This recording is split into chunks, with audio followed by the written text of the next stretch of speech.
नमस्कार, daily line के news file bulletin में आपका स्वागत है। मेरा नाम है मार्तंड सिंह। इस बुलेटिन में हम आपको बताएंगे कोलकाता घटना के विरोध में बंगाल बंद के दौरान आज राज्य में क्या क्या हुआ और बताएंगे कोलकाता रेप मर्डर केस पर पहली बार राष्ट्रपति द्रौपदी मुर्मू ने क्या बयान दिया है। इसके साथ ही बताएंगे सीएम योगी ने सपा और कांग्रेस पर अलीगढ़ में क्या हमला बोला है। लेकिन उससे पहले एक नजर डालते हैं आज की हेडलाइंस पर।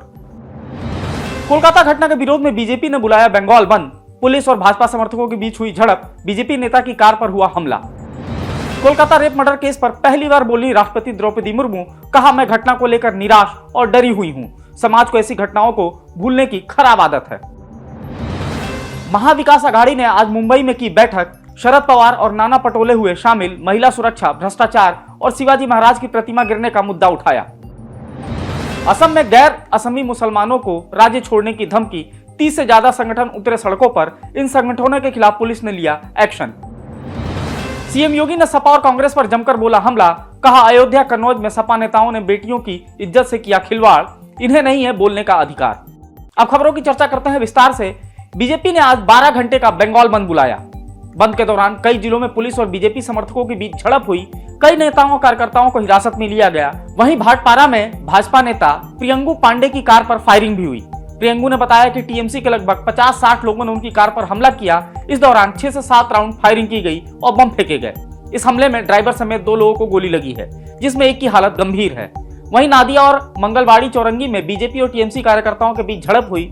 इस दौरान जमकर लाठी डंडे चले। वहीं बनगांवा और बारासात दक्षिण में ट्रेनें रोकी गईं।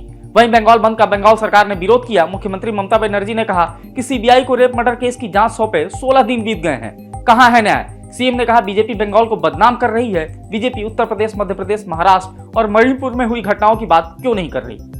बढ़ते अगली खबर की तरफ। कोलकाता में ट्रेनी डॉक्टर से रेप मर्डर केस पर राष्ट्रपति द्रौपदी मुर्मू ने अपना पहला बयान दिया है। उन्होंने कहा मैं इस घटना को लेकर निराश और डरी हुई हूं, अब बहुत हो चुका। समाज को ऐसी घटनाओं को भूलने की खराब आदत है। उन्होंने कहा कि कोई भी सभ्य समाज अपनी बेटियों और बहनों पर इस तरह अत्याचारों की इजाजत नहीं दे सकता। वहीं राष्ट्रपति के बयान पर टीएमसी की ओर से प्रतिक्रिया भी सामने आई है।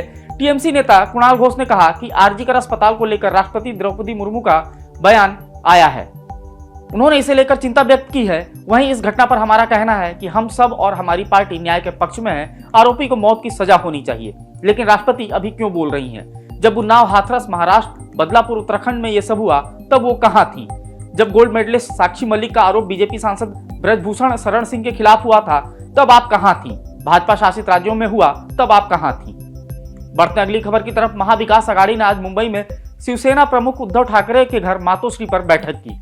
इस दौरान एनसीपी प्रमुख शरद पवार, महाराष्ट्र कांग्रेस अध्यक्ष नाना पटोले शामिल हुए। बैठक के बाद तीनों पार्टियों के नेताओं ने संयुक्त प्रेस कॉन्फ्रेंस की। इसमें महिला सुरक्षा, भ्रष्टाचार, सिंधु दुर्ग में शिवाजी महाराज की प्रतिमा गिरने का मुद्दा उठाया गया।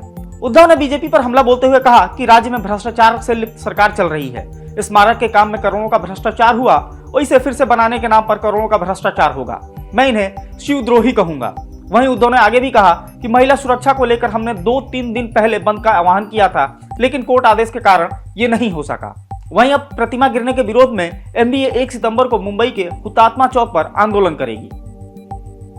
बढ़ते अगली खबर की तरफ। नगांव रेप केस के बाद ऊपरी असम के 5 से ज्यादा बच्चियों और महिलाओं के साथ यौन शोषण की घटनाएं सामने आई है। इन मामलों में कोई मियां यानी गैर असमी मुसलमान आरोपी निकला है। वहीं अब स्थानीय लोगों ने इसे अस्मिता का मुद्दा बना लिया है। राज्य के 10 जिलों में मियां और मारवाड़ी समेत हिंदी भाषी बाहरियों के खिलाफ 30 संगठन सड़क पर उतर आए हैं।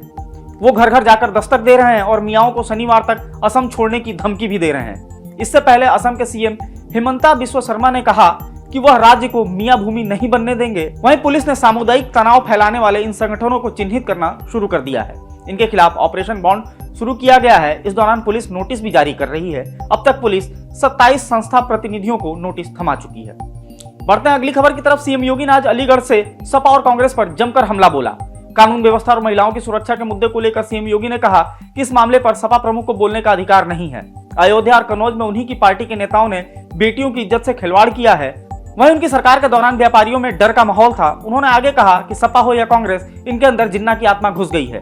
जिन्ना ने देश का विभाजन करने का पाप किया, वो काम आज ये लोग कर रहे हैं। ये समाज को बांट रहे हैं। वहीं केंद्र सरकार की तारीफ करते हुए सीएम योगी ने कहा कि प्रधानमंत्री नरेंद्र मोदी के हाथों में देश सुरक्षित है। विपक्षी पार्टियों के मंसूबे को कामयाब नहीं होने दिया जाएगा। डेली लाइन के न्यूज फाइल बुलेटिन में फिलहाल इतना ही। आप फॉलो करते रहे हमारे डिजिटल प्लेटफॉर्म डेली लाइन को।